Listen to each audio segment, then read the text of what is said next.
but it's important. It's this last line.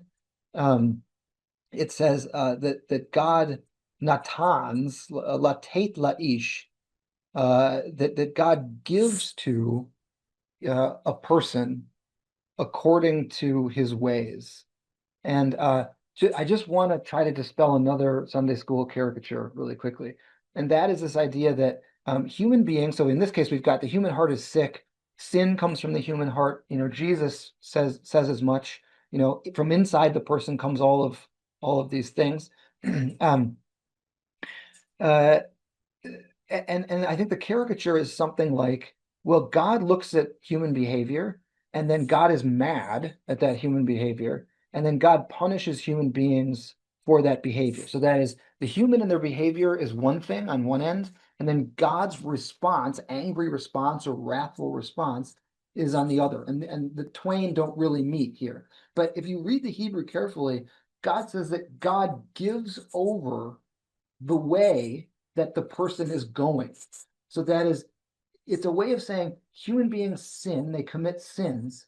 That sin is a real thing that humans walking in the way of sin create for themselves on earth, and that God gives that over. That is the product of a sinful life is something that God then ultimately turns over into the lap of the sinner.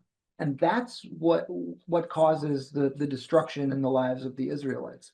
It isn't that God is like an angry teenager with a magnifying glass, burning an anthill. It's this idea that what the human beings do produces a stuff, and that stuff has to go somewhere, and ultimately God has to give that over to the people, and it plays out in all sorts of destructive ways. In Jeremiah's case, it plays out in exile from the land of Israel. But that is, I just wanted to add that, because sometimes we think in terms of like it's just a transactionary relationship. Human beings do bad stuff, God gets angry and punishes them. That is not what this text is saying, or what any text in the Hebrew Bible says. It's that the product of human sin creates an actual issue, a thingness, and then that has to go somewhere, and it's going to fall back upon us if we lead lives walking in the way of iniquity. Yeah, I totally agree, Nick. Thank you for that. And the idea of fruit expresses that very well. Fruit is something that Perfect. grows.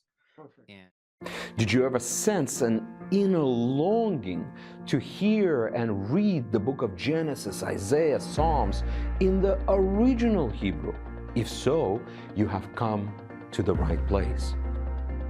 The Israel Bible Center connects thousands of Bible, Hebrew, and Israel lovers from over 100 countries of the world to the magic of the Bible, associated Jewish writings, biblical languages, Jewish traditions, and the land of Israel through variety of crash courses, hot topic conferences, magazine articles, podcasts, and scholarly roundtable talks. Our program is built to be flexible and easy to follow, allowing our large international student body to be connected with Israel in a greater way. Rabbi Hillel, who lived before the birth of Messiah Jesus, once said, "Do not say, 'I will study when I have the time to study,' because you may never have the time to study." To help you to answer the Rabbi's call, we launched an enrollment program. It will last for a limited time, where for entire week you will be able to experience Israel Bible Center absolutely free. So don't take my word for it.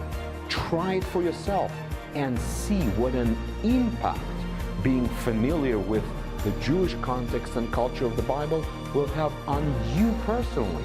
To sign up, scroll down, fill out your information, and begin. See you in class very, very soon.